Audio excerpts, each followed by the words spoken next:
This is the Comics Alternative Interviews, a conversation with Christopher Sebela, Rose Stein, and Ted Brandt.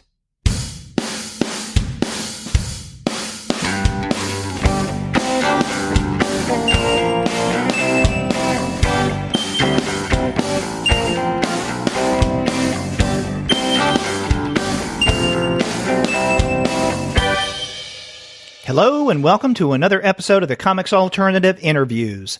I'm Derek, and today I have the pleasure of talking with Christopher Sebela, Rose Stein, and Ted Brandt. They are the creative team behind the new Image series Crowded, and I talk with them about this intriguing title, its genesis, and their process of collaboration, among other things. But before we get to that conversation, I want to let all of you know that this episode of the Comics Alternative Interviews is brought to you by those great folks at Discount Comic Book Service. Go to their website, dcbservice.com, for all of your comics pre-ordering needs. There, you're going to find all DC, Marvel, Image, and Dark Horse titles at 40% off of the cover price if you pre-order. For all of the other publishers, you'll find that those discounts can be anywhere from 20 to 35% off of the cover price. And every single month, you're going to find some unbelievable specials. Sometimes those specials could be as much as 45% off the cover price. Sometimes 50% off cover. But occasionally, you can find discounts that are even more impressive than that. And head on over to DCB Service right now, and you can find unbelievable prices on a variety of comics for the month of September. And since today I'm talking with Christopher Sebela, Rose Stein, and Ted Brandt about their new series, it's worth mentioning that if you go to DCB Service right now, you'll find the latest issue of Crowded at 40% off of the cover price. That's just $2.39 that you'll pay for the comic. It all goes to show that you just can't beat the prices at Discount Comic Book Service. Go to dcbservice.com right now for all of your comics pre-ordering needs. And after you do get your titles there, please be sure to send them an email and tell them that the two guys with PhDs sent you. In Crowded, our protagonist, Charlie Ellison, finds herself the victim of a crowdfunded assassination. That's right, a crowdfunded assassination. Charlie lives a quiet, normal life, going about her daily routine as anyone would. But she soon finds herself under fire, hunted by all of Los Angeles with her potential killers, fueled by crowdfunding platform Reapr. As a result, Charlie hires Vita, one of the lowest-rated bodyguards employed by Dfend, an app allowing you to hire protection. The two then go on a quest to discover who's behind Charlie's crowdfunded contract, and do so without Charlie falling victim or Vita screwing up. The first issue of Crowded came out last month, and I had the pleasure of talking with the creators Christopher Sebela, Rose Stein, and Ted Brandt immediately before the release date. The second issue will be coming out next week on September 12th. In this interview, I talk with the creators about the ideas behind this project, the role that social media plays in the series, how the three collaborate on each issue, and what we might expect as the series unfolds. I had a great time talking with Chris, Ro, and Ted, and I want to share that conversation with you now.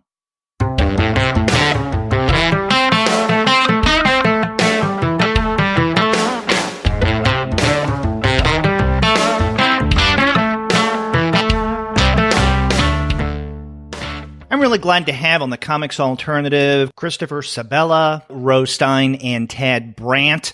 They are the creative team of the brand new series from Image Comics, Crowded, the first issue of which comes out on Wednesday, August 15th. Chris, Ro, Tad, hey, welcome to the podcast. Thank you. Hi. Yeah, thanks for having us. Hello.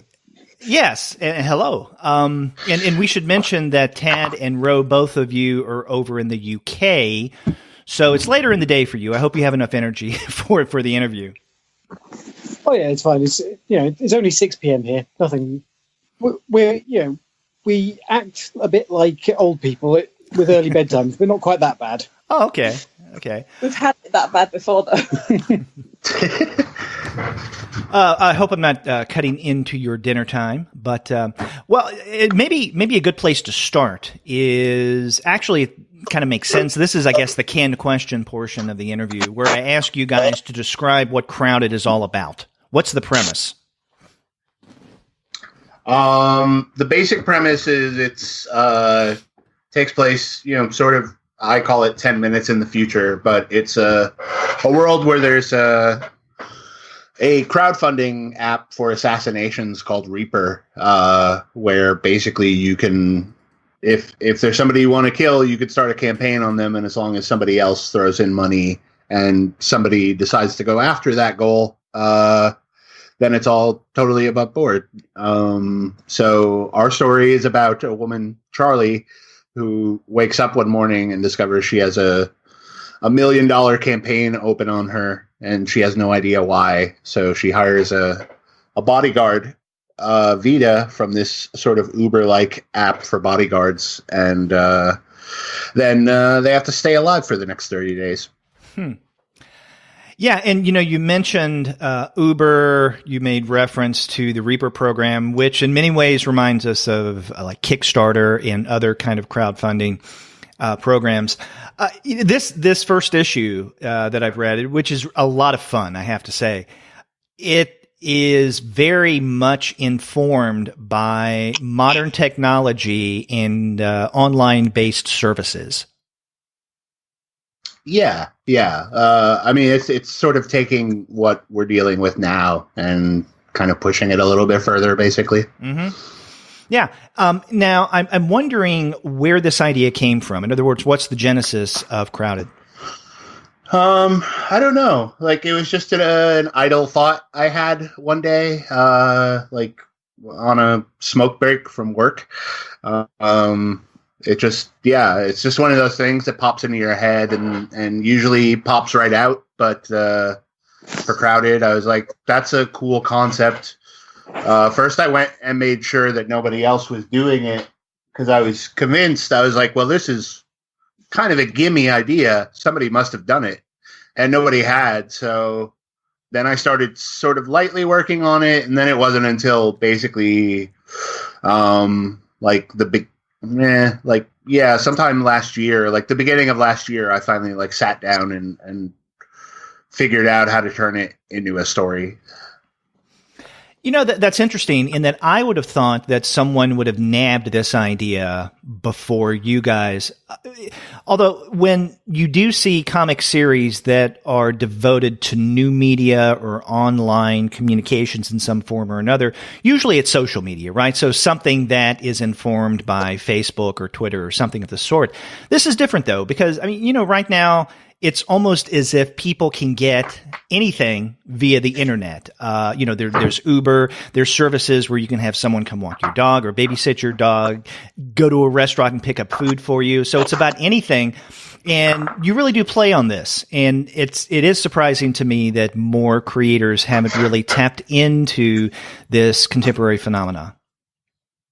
I mean, I think it's happening, but I also think it's, there's I think there's a danger of like not wanting to do a book that, suddenly will be deemed irrelevant in 3 or 4 years. Uh-huh. So I understand it, but I don't know. For me, Crowded felt like something bigger. It didn't feel like it was just like, oh, social media is bad. Like it was, I don't know. It just seemed like a really cool hook to hang something on.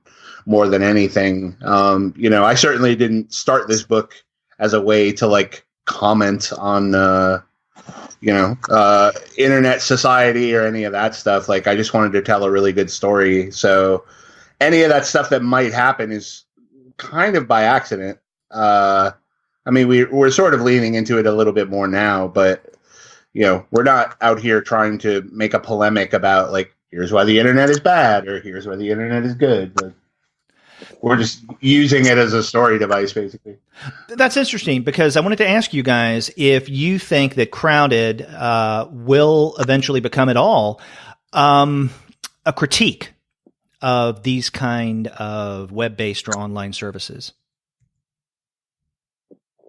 Maybe not. I mean, it might.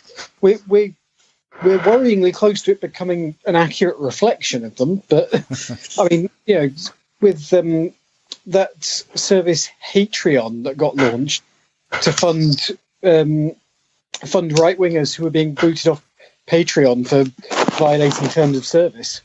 So, like, you know, the world is inching closer to one where Crowded could be a reality, but still not sure that we'd. I mean, like Chris said, it's not aimed as a critique. It's a story. Reapr is generally it's a setting in the same way that the Enterprise isn't the story of Star Trek. Mm-hmm. Yeah. Now, Ted and Ro, both of you on Crowded are the pencilers, Ro, and then the inker, Ted. This first issue I found, as I mentioned, a lot of fun, and there's something quite comedic about it, especially in the character of Charlie. And I think that your illustration work goes a long way toward adding to the light, humorous tone, although with serious undertones, because after all, her life's in danger. That's going on here. And I'm wondering, when you guys, Ro and Ted, were first thinking about, so to speak, mapping out the visuals of Crowded, what are some of the things you considered? And I'm thinking primarily in terms of the humor here with Charlie, but there may be other matters as well. Well, a lot of the humour comes in the human interaction and sort of like the body language and facial expressions, which with art is something we've always tried to do. And lost it. Yes. I'm not sure we came in like looking to emulate specific sources. I definitely think that like the comedy timing that we've tried to put in is something of a function of us both being British and being raised on British TV, with different comedy sensibilities and beats to American TV in general. So, Crowded tonally to us feels quite similar to something like Red Dwarf, which, in the UK is considered quite a light-hearted comedy, but then you look at it and actually it's the story of four idiots who don't know what they're doing, desperately trying to survive in a cold, uncaring universe where everything that they encounter is trying to kill them.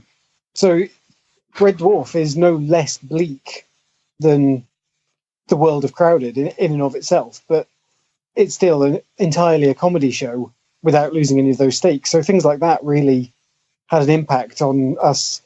Even if we weren't considering it, we can see the traces of it after the fact. Mm-hmm. Well, how did all three of you hook up? In other words, how did, Chris, you find Ro and Tad as illustrators to this series?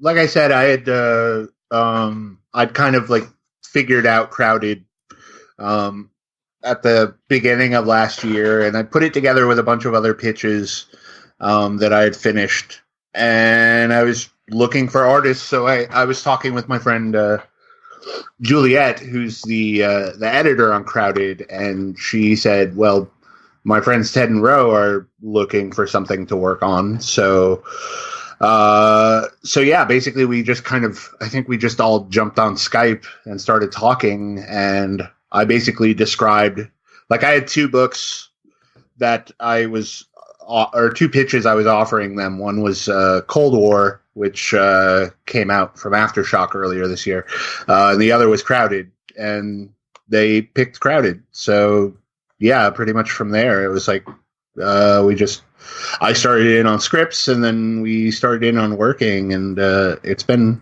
pretty smooth ever since then.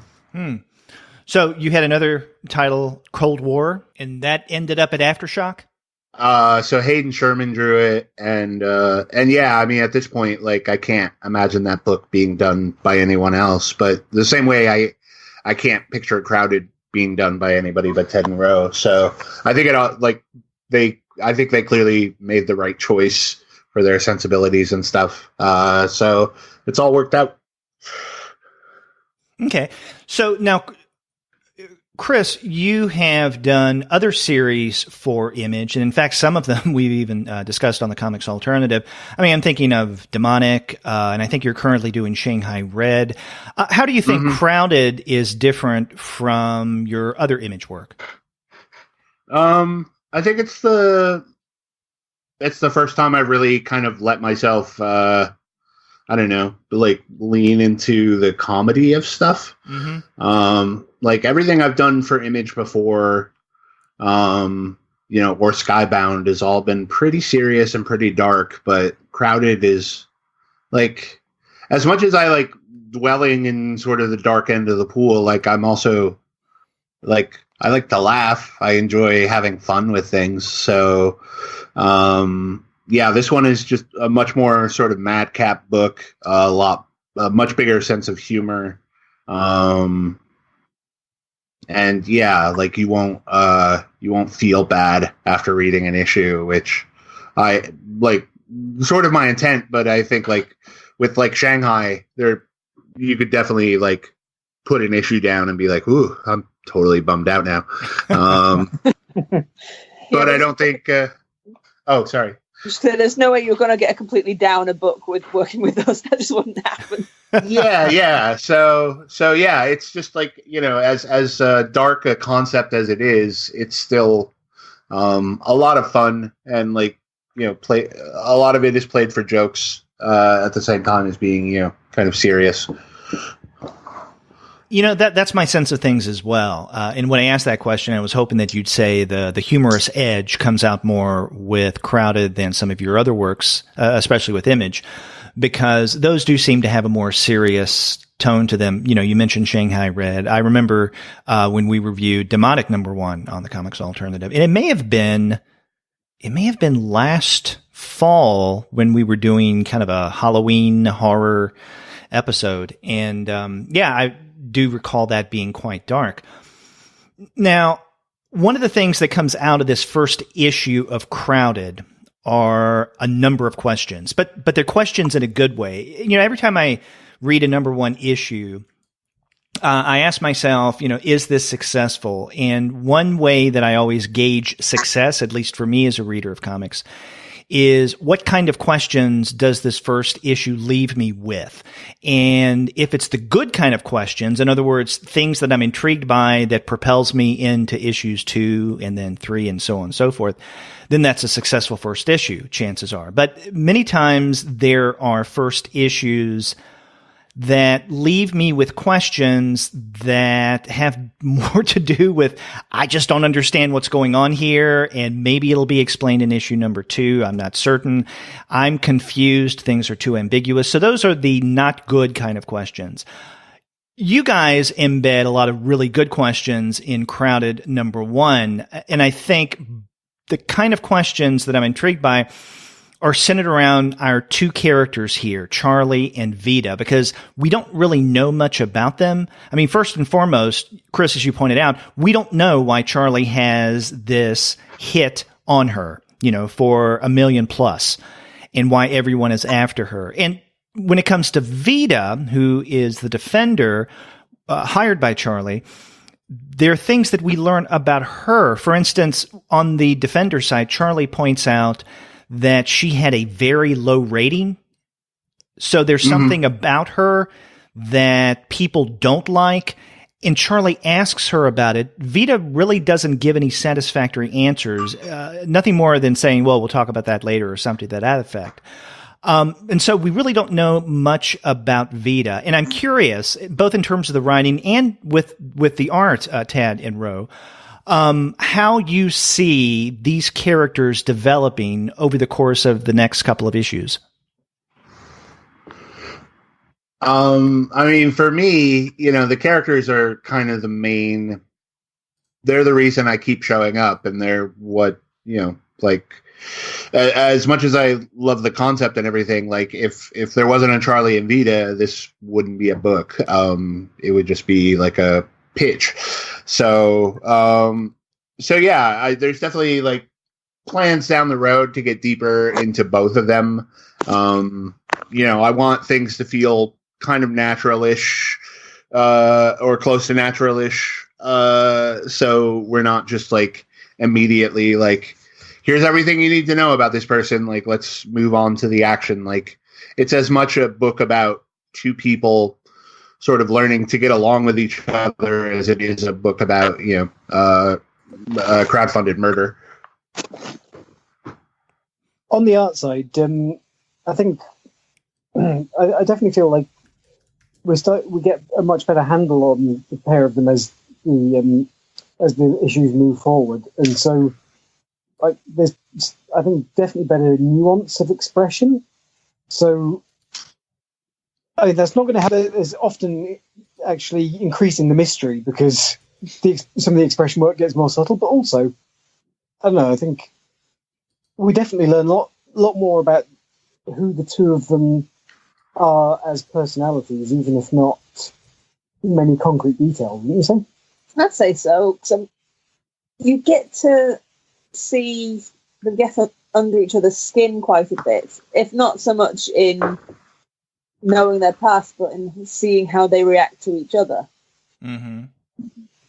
Which can also be quite funny. Yeah, so, definitely, I'd say, the development you get over the first few issues, over the first arc, there's small amounts of additional detail creeping in around the edges as it always does when a relationship develops. But the masks will crack. Yeah, exactly. But mostly what you get is development of understanding who they are, if not necessarily why they are, just through their, observing more of their interactions with each other in the world. Yeah. Getting back to the way that the visuals develop the character, one of the things that struck me in this first issue is, I guess for the most part, arguably, the character Vita is more stoic. In other words, we do see different expressions and different body movements with her, but they're not that varied. On the other hand, with Charlie, I would describe her, the way that you guys illustrate her, as quite plastic. Not only do we get just a variety of facial expressions, and some are, again, quite comedic, and even unnatural at times, but we also see her body in a variety of different positions, and whether it be jumping up, scrunching down, running, performing in one form or another. I mean, she's a very animated and, again, a kind of a plastic character, the way that you illustrate her. And I'm wondering if that's something that you intended to bake into this figure, to this character in Crowded from the very beginning. Yes, because she was always meant to be the more adaptable one in terms of what she shows, and Vita was always meant to be this rigid character, though possibly better equipped for this situation. But yeah, it's basic archetyping through the visuals. Charlie works a dozen different jobs and is a flexible person, by nature, because she has so many different hats she needs to wear each day just to make a living. She has made herself malleable. Exactly. Mm-hmm. Whereas Vita's whole job is to stand firm and be the wall between her client and the danger. And so the designs of them and the way they emote, the way they express, the way they move, all of that's trying to reflect their very different lifestyles. I've also seen people out there that have been like Vita who have faces that just sit into one expression. Because we've throughout the last few issues, we have drawn Vita smiling, and it just looks wrong. She does not have a face made for smiling. I'm looking at the last 2 pages of this first issue, and I don't want to give anything away, no spoilers. But one of the things that struck me, speaking of, I guess, the variety of positions and facial expressions that we see in Charlie, is on these last 2 pages, she, in some ways, looks quite sinister. And and this is when she gets up after Vita putting her to bed because she's had a little bit too much to drink. And then she gets up and she makes a phone call. And I remember when I saw her expression that you guys illustrated on that penultimate page, I thought, okay, now we're in for a particular turn here. I don't know if that actually happened, but she does have a much more determined and serious look. So that's yet another side of Charlie that we see that's not as near as animated. Chris done a really good job of making them into real people, and real people always have hidden depths. Mm-hmm. Charlie, the serious, Charlie, the kind of very lively, animated, excitable one, has a dark side, and Vita, the stoic, serious, determined, grim one, has a goofy side. And as things go on, as things develop, more of that will start to come out in bits and pieces here and there.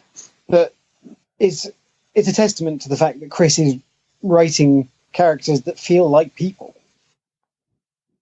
And I would guess that we'll see in the issues to come this darker side of Charlie that you refer to, Tad, because after all, there has to be a reason why someone put a hit out on her for $1 million+. So, that, as I mentioned earlier, that's one of the big mysteries that I think we're left with after this first issue. And then we see something serious going on in the last couple of pages. We don't know what. So I think that's a really good endpoint and even a springboard into issue number 2.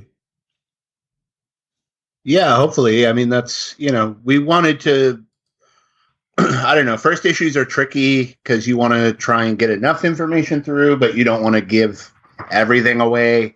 So I don't know, for this one, I knew that we had to set up the world and we had to set up Charlie and Vita, but there was still a lot more to explore on all 3 fronts. So I just wanted to give enough that you had something to hold on to to kind of pull you to the next few issues, and hopefully by then you're hooked.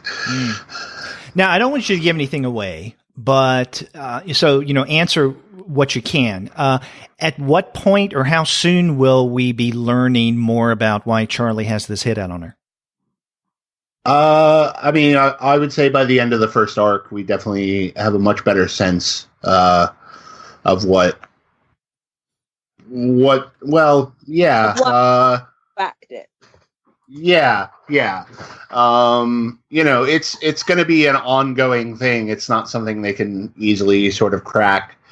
So yeah, we'll definitely get to know a lot of big things about it by the end of the first arc, and then as we go along, we'll keep revealing more and more. It's interesting to hear what you just said. Toward the end of the first arc, and that leads me to another question. I'm curious if you have a sense of how long, ideally, you would like for this series to be. I didn't know if it was going to be a limited series or something that would be ongoing for a while. Yeah, our plan is to do it for a while. In a perfect world, I think we'd get to somewhere around 24, 25 issues. So, I know exactly where it's going to end and all that. So really, it's just a question of whether we take the scenic route or a more direct route to get there. And all that's kind of determined by forces we don't control in terms of how well the book does, etc. We want to go for the long haul. Ideally we can get all the way there. So that's our plan. Yeah. Because I thought that your Dead Letters series for Boom Studios was quite chunky. And it ended up being, what was it? Was it 3 volumes? Yeah. Yeah. So you're saying that in a perfect world, ideally, Crowded could be longer than Dead Letters. Yeah, something like 4 or 5 trades when we're all done. So you say that you have an endpoint for this series, and you're going to have to, as you put it, just wait and see how it sells, Image's reaction to this.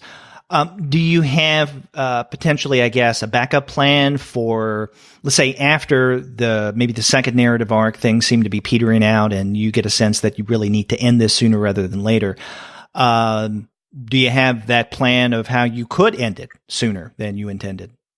Yeah, I mean, like I said, like it's just a matter of like how, like how direct of a trip we want to make. So, if we have to get on the highway to get to the end, then we'll do that. If we want to stay on the back roads and we can continue to do that, then we'll do that. So, I mean, it's not going to change the shape of the book. It'll change the shape of the book, I guess, but it's not going to change like where it's going to wind up. That stuff is kind of locked in for me. So it's just a matter of all the stuff in between, like how much of it we can get to. And, ideally we can get to a lot of it. Well, all three of you have done quite a bit of work in the non-mainstream field of comics. I know that Ro and Ted, you've done work with Princeless, and the Chris, we mentioned, your work with not only Image but Boom, and then there's Oni. But all three of you, in one form or another, have worked for one or both of the big two, DC and Marvel. And I'm curious to hear your take on the differences in working for a title from, let's say, someone like Image, and how that's strikingly different, if at all, from your work with DC and or Marvel. Just really, we control it all. So we decide what we want to do. That's the biggest difference to me, is that we don't have to, we have an editor, but she's, part of the team, and she is on board with what we're doing. So really it's just, it's a lot more fun for me because I don't have to stick to any rules. I get to make all the rules. So yeah, like as much as I like doing work for hire stuff like that, like Crowded is 10 times as fun. It's also very scary for us because it's very fun, don't get me wrong, but, because like Chris said, there's freedom in there, but then that freedom means that we feel pressured to perform and make sure that we're living up to the promise of the book. We've been given the freedom to turn a 6-panel page into a 12-panel page, so it's kind of proven that we're insane. Yeah.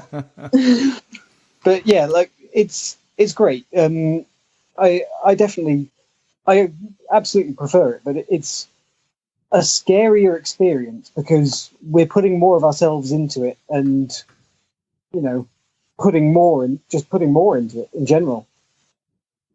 So it's forcing us to learn and grow much faster than we would have on a work for hire book, I think.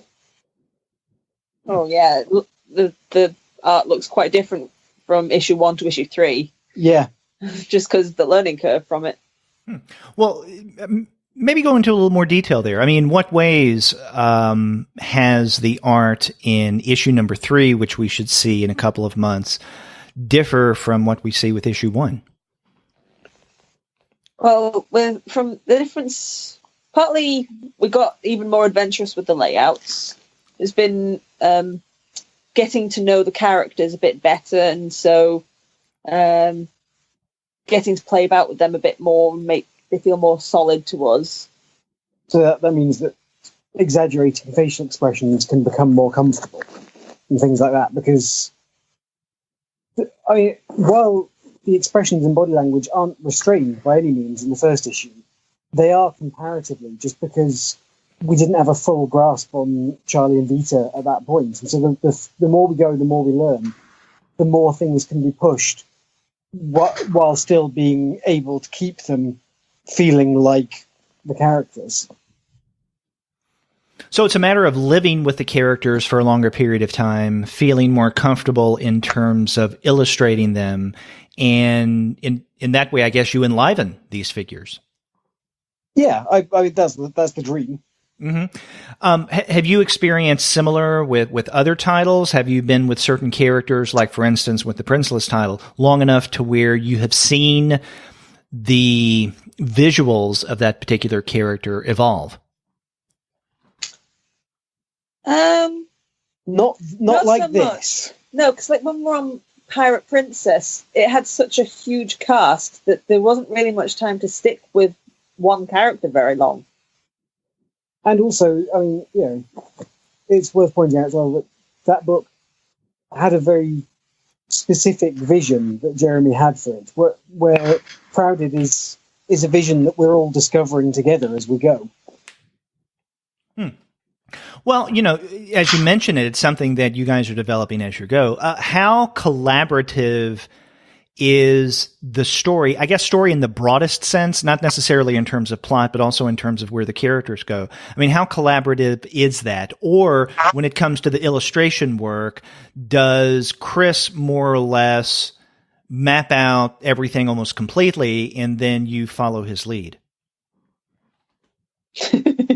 Well, how about answering this one, Chris? We'll talk about what you do with the writing, and you talk about what we do with the art. That can be okay. fun. That's fair. So, as far as the story beat stuff goes, then obviously Chris has a very good idea. We contributed a couple of nuggets, like for small character, I guess you call them flourishes rather than like anything major. Or like a little bit of technology here and there. Yeah, but I mean, for the most part, then as far as the writing goes, we talk fairly often, like at least once a month, about where things are going, and you know, which really gives us a much better idea of the feeling of the book. Because the more we learn about the feeling of it, then the better we feel we can execute the scripts, so that we're getting the reading between the lines that allows us to really nail down what Chris is hoping for. So if something specific is mentioned, but it may be in vaguely passing, I will needle at Chris until he nails that down, so I know exactly what I have to do. So yeah, I'd say we don't contribute too much to the overall writing, but we still talk about it fairly often so that we can plan ahead, visuals, get a feel for things, and just make sure that we're doing the job we can. Now, you mentioned maybe one or two technological flourishes or additions. What's an example of one of those? I'm trying to think of cause I've got one thing in mind, but I don't know whether we can say it. No, I think we might have to keep those. It's something to do with a self-driving car. Okay. So we'll see that in a future issue. Yeah. But I mean, I think whether for better or worse, the biggest thing we've contributed to the world building is Chris has been generous enough to give us free rein on things like store names and billboards and TV shows. In the background. So we've been slowly building the culture of the world unsupervised, which was probably a mistake. But it's turned out okay so far.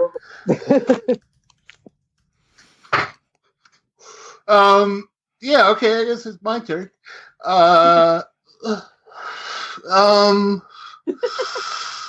I forget what was I supposed to talk about? I was asking about the collaborative or potentially collaborative nature, the give and take of the title.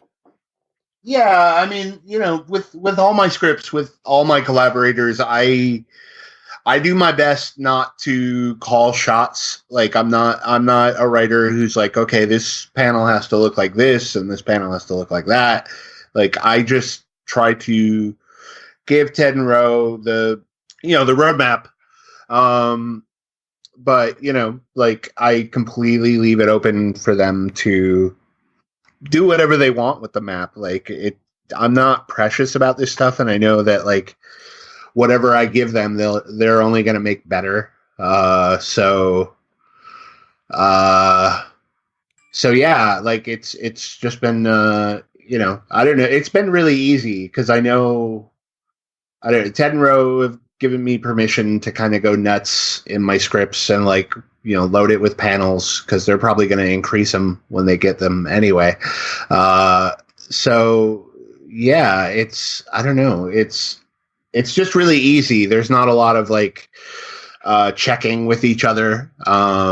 We've been working on this long enough that we all basically trust each other sort of implicitly. So, I just have a lot of fun writing the scripts and I hand them off and then they come back even better, as pages. So, it's pretty perfect for me. And Ted and Ro have definitely like helped a lot with like story ideas and suggestions that like stuff I never would have thought of that like I've now incorporated into the book. So it's kind of an ideal collaboration because, I've definitely like worked with artists who are like not interested in contributing to the story and I totally get that. But I think the whole thing works a lot better if everybody is sort of equally invested. So, it's nice having this give and take where, what I think is the final script is by no means what the final issue is going to be. And a lot of stuff can change. And I'm completely up for it because I think it only improves the book as a whole. So the artists enhance and then add to the story. Oh, yeah. I mean, there's unless you have a bad artist. But yeah, Ted and Ro are like, they add a lot to the story. And even just like in talking with them, like will help me figure out stuff that I'm a little unclear on. But yeah, it's how it should be really. With everybody working together, we all own this story together. We all kind of believe in it just as much. So we're all equally invested, even if we're not, all putting in the exact same amount of work time-wise, spirit-wise. Like we're all there on the same page. Oh yeah. Although I have to say it was a really big relief for you to be as excited as you were the first time we said, would you mind if we made this page like 13 panels? Yeah, no, that's my dream, honestly. So like I dream of artists telling me that. Because like my first book, High Crimes, Ibrahim was very, very, he always wanted like high panel counts. And I was like, okay, I can totally do that. And it kind of spoiled me. And then I had to sort of relearn how to write comics for people who weren't Ibrahim. So yeah, it's nice to be in that zone where you guys are like, oh, we were thinking about expanding this to 2 pages actually. And I'm like, okay, cool. Like that just means more art. And that's kind of my favorite part, after I'm done writing it is like seeing the art come in. So, the more of it I can get, the better.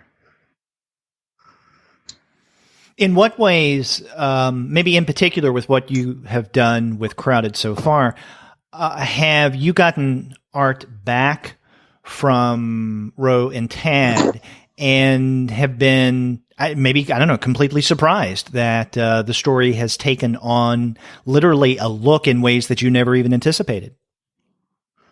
Yeah. I mean, I'm trying to think of a specific instance, but I don't know. Like every page is just sort of like a giddy thrill when it shows up.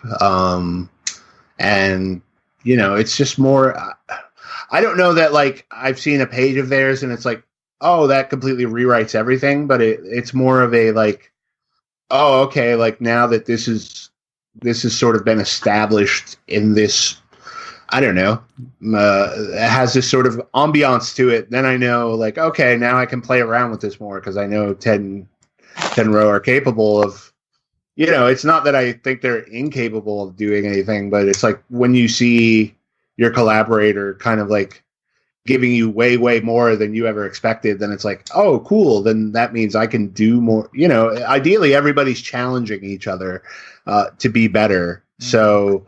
So yeah, when I see their pages, it's like, shit, these are so good. I need to make sure that like my scripts are matching up to this stuff. And, like, I think a lot of it does come from our discussions, though, and, like, just sort of hashing stuff out with each other. So we try to avoid any issues before we get too far into an issue. That's sort of redundant, but yeah, like, we're at the point now where it's like we all understand each other, and so there's none of the fear is there anymore, or any of the like hesitation. When you start on a project with somebody, that's just like you're kind of like, I hope this goes well. But this has gone, as well as I could ever picture any project going. So yeah, now it's just like, all my other work is basically like, okay, I have to do this, and the sooner I get this done, then I can start writing Crowded again. I'd say we're all in a deadly game of one-upmanship as far as quality goes.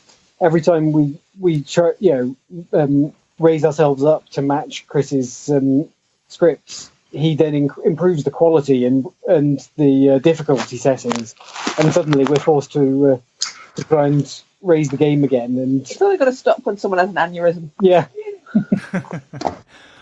Okay, so in terms of your collaboration, I mean, how do you actually do it? I mean, literally, how do you communicate? And do you exchange work, ideas back and forth? Is it just all through something as basic as email, or do you use various platforms of social media? I'd say like... Go ahead. Sorry. Sorry. I was just saying mostly Skype and Twitter, honestly.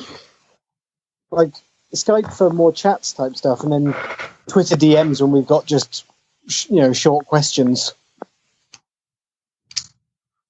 Yeah, that's basically it. Like, like I just sent them the script for 5, like, a week ago. So like Ro has been following up with questions about like, what does this panel mean? And like, basically saying like, oh yeah, you should have like actually included some real detail here. So, so we clarify that stuff, but really like, then it just becomes more of a like, I don't know, like we have sort of get-togethers where it's like, okay, here's what I'm thinking about for the next arc, and or here's a thing that I'm working on, and like Ted and Ro throw out suggestions that occur to them, and it's like, oh, that's really good, and I'll write it down and figure out how to incorporate it. So yeah, it's just pretty casual. We're just like sort of low-key chatting throughout the day,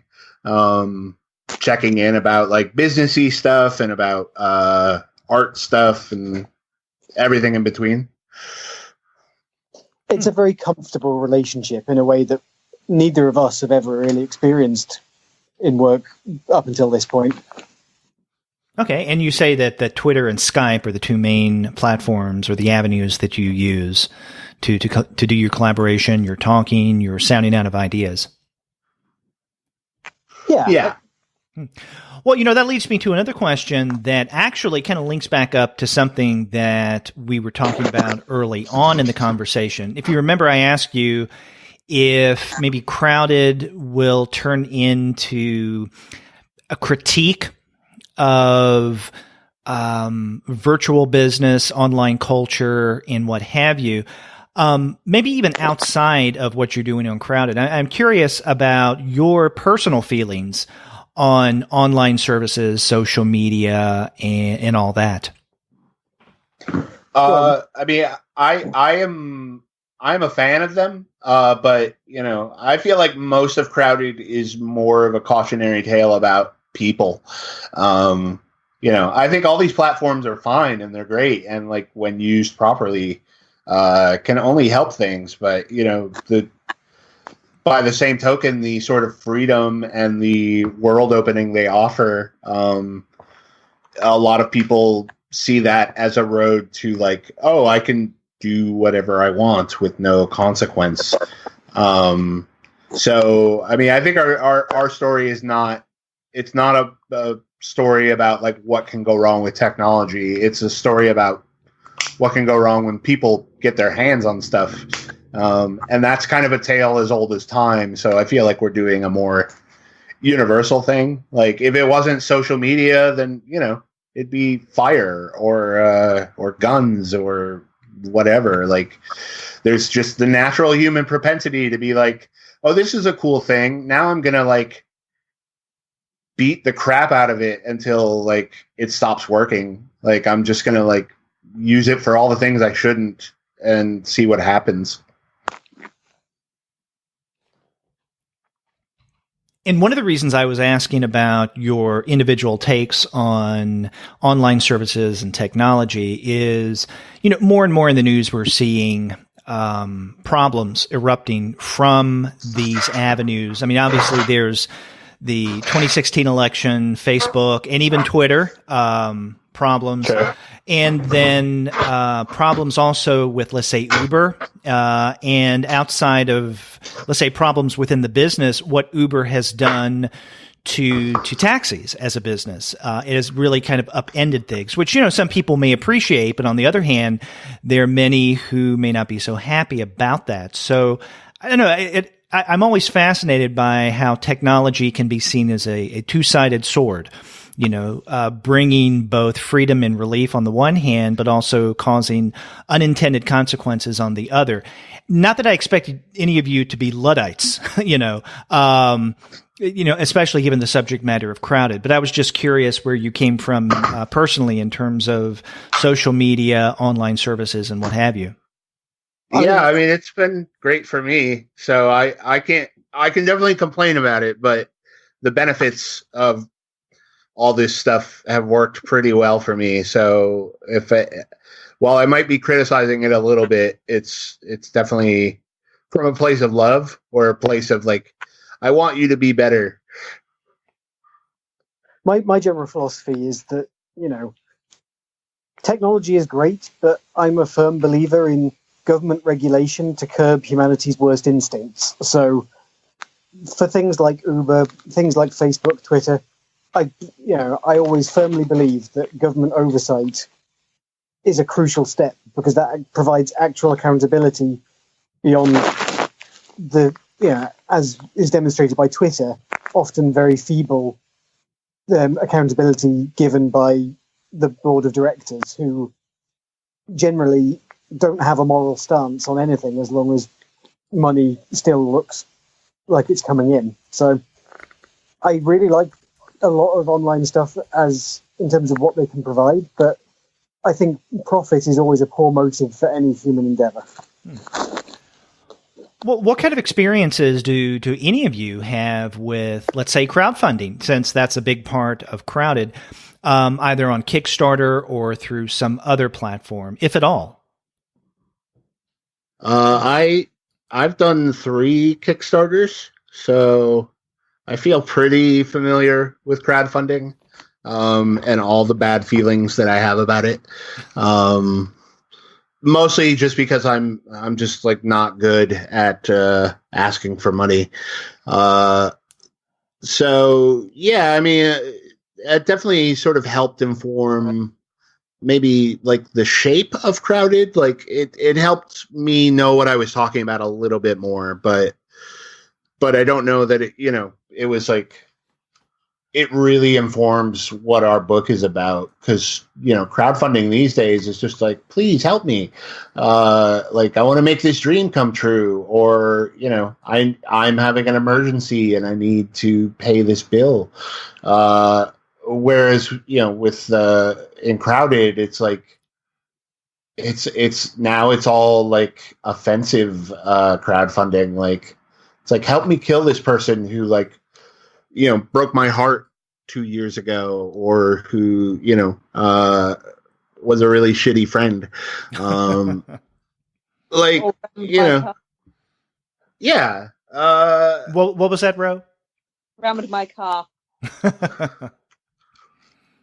So, yeah, I mean, it definitely helped a little bit, but I mean, I think more emotionally, like just for me, I mean, it probably helped the book become a reality, because I think I definitely tried to harness a lot of the sort of oogie feelings that I get whenever I start a new Kickstarter. Well, outside of the unease of asking for money, what are some other negatives that you've experienced using crowdfunding? Not really that much. I mean, having to actually fulfill the campaign at the end is a giant pain in the ass. And, you get bombarded with spam from the moment you open your campaign. You're just bombarded with people who are like, hey, I want to help you. I want to help your Kickstarter. Just give me money. Or, why don't you promote my Kickstarter about glow in the dark baseballs, and I'll promote your Kickstarter about this comic book. It's just like you sort of throw yourself into this weird arena of self-marketers, none of who know what they're doing. So they're all just kind of like, I mean, none of us really know what we're doing on Kickstarter. Like, that's why we're on Kickstarter, is because we weren't smooth enough to like talk somebody who has that money to just give it to us to go do the thing. Like, we have to make this case to the general public. I mean, but by and large, I think, crowdfunding is good, and it's for all the like garbage that comes out of it. Like, I've helped fund like 30 or 40 comics, and I think it's pretty cool that like stuff like that can exist now with a platform like that. So I definitely do like crowdfunding, but I definitely see the potential for it to go extremely awry down the line. Well, Ro and Ted, what are some of your experiences, if any, with doing some kind of crowdfunding campaign? Never done any. Yeah, no. Chris is the expert here. We've been on the demand rather than the supply side of crowdfunding a few times. Actually, buying things on Kickstarter, backing projects. Mm-hmm. Well, actually, that's not true. I was part of one Kickstarter once. It was the anniversary Transmetropolitan art book. Oh. That was a while ago. Yeah, it's so long ago that I forgot I did it. But I was part of, as well as a contributing artist for it. Also did assistant art design for the book and helped with some of the crowdfunding stuff. Like 8 or 9 years ago now. It was about It was before I met you. Yeah, it was about 7 or 8 years ago. It was our first year of uni, so 8 years ago. That's 9. Oh, okay. So yeah, it was a long time ago, and consequently, time is passing. Yeah, I don't remember anything about it. So, like, in terms of informing who I am right now and what experiences I've brought to Crowded, that one doesn't really count anymore.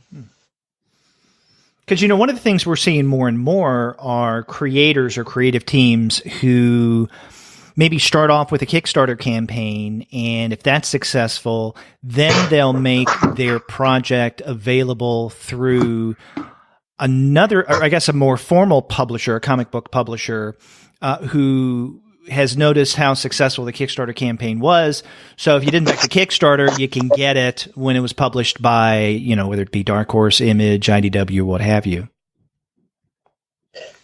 Yeah, I mean, honestly, I've more than that model, just through who I follow. What I've seen more of is people who are already making webcomics.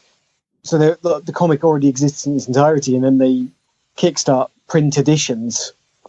That's just through who I follow. That's what I see the most of, generally. Which, is a system that's really great for both the creators, because it means they finally get a physical product out there, and the fans who get it all, nice and easily readable. Right. And the really smart webcomic creators may have a Patreon campaign where they have backers who help them on an ongoing basis. And then, as you mentioned, when there are plans to turn the webcomic into print editions, then they could go to Kickstarter. Oh, yeah. Well, I mean, that's exactly the model used by a webcomic that I really like called Dresden Kodak. The creator, Aaron Diaz, ran it for years entirely free, and then Patreon came along, and so he started a Patreon account, which allowed him to go full time with Dresden Kodak. And then when it came to having enough material for a book, he kickstarted it. Which, it's a system that I think is great. It doesn't work for everybody, but it does mean, that if you're lucky enough to fit those parameters exactly, then he was just making a webcomic for fun and was able to turn it into a self-employed job, which is marvelous. Lucky. So I'm wondering, in addition to Crowded, what projects might you guys be working on now? And, Chris, I had mentioned earlier that you currently have Shanghai Red, and then you have the Aftershock stuff going on at the same time. But what are each of you working on, perhaps in addition to Crowded, that you can tell us about? Ted's figuring out a D&D campaign, but that's about it. Yeah, Crowded is a ludicrously intense project for Ro and me. Like, how many panels on average do you reckon is in an issue? Oh, like nearing 200? Yeah, it's nearly 200 panels per issue.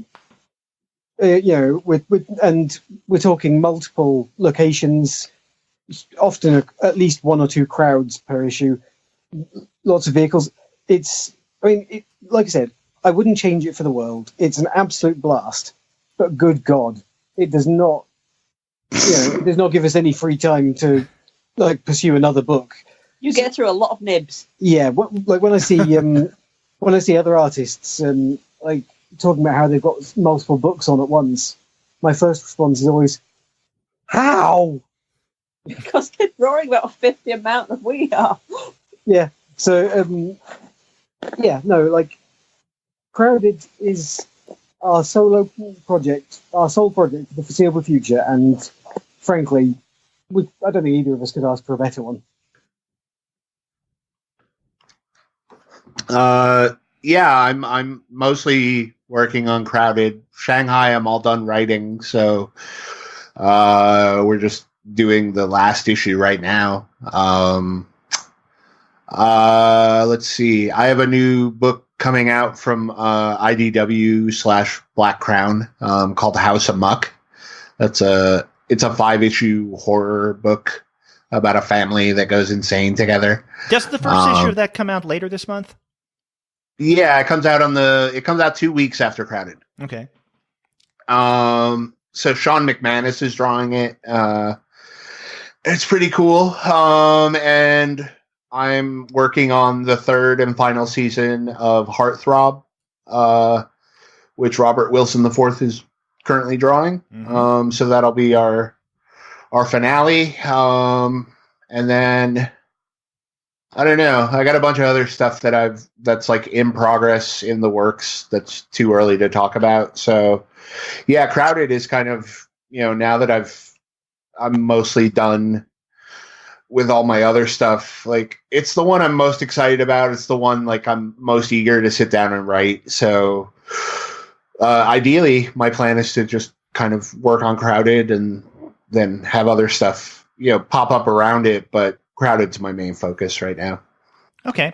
And, I don't want you to give anything away, but what can you guys tell me about what we can expect in the next maybe couple of issues of Crowded? What can we look forward to? Shit gets weird. Yeah. Yeah, things get much bigger, much weirder. We're bringing in more characters than just Charlie and Vita. And we're definitely expanding the world. We're sort of explaining how Reapr works and why it exists. And just kind of generally going more nuts with every issue. As much as I'm excited for people to read issue 1, I'm really excited for people to read issue 3 and issue 4. So I think it's just all of us are just getting better with every issue. So I mean, story-wise, things just get bigger and crazier, and sort of push us towards the finale of the first arc, where then, we sort of unfold the book even further from there. So, Yeah, I really wasn't expecting Chris to drop the Dallas dream reveal in the first arc, but we're rolling with it. You're dating yourself with that. Dude, I was like maybe 2 when that happened. I don't know. Still. You're still making that reference, though. Is there another dream reveal? No, I think Dallas kind of put the nail in the coffin, so... Yeah. You could have been more contemporary and said the good place reveal. True. I mean... there you go.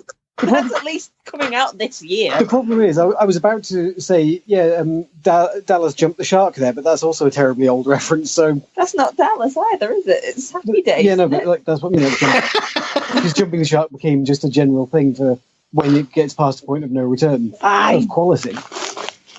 I think I may be using dated references. At least I'm using them right. Yeah, and they're references that our listeners would get. Do you have a strong over 50s demographic? Well, I think even younger people understand what jumping the shark may mean. I mean, they may not know that it originated with a Happy Days episode, but I think, even my kids know what jump the shark refers to. Oh, that's okay. I'm not completely out of touch.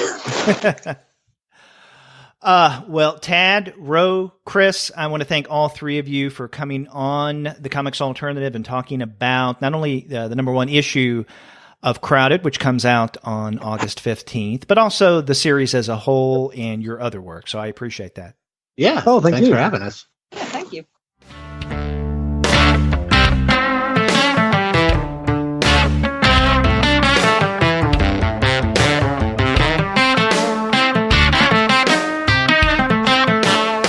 Once again, I want to thank Christopher Sebela, Rose Stein, and Ted Brandt for coming on the Comics Alternative to discuss their series Crowded. The second issue will be released next week on September 12th, so be sure to go out and get your copy. And if you want to find great titles like Crowded, then head on over to the website of our sponsor, which is Discount Comic Book Service. As I mentioned at the top of the show, if you go to dcbservice.com right now, you'll find the latest issue of Crowded at 40% off of the cover. That's a price you really can't beat.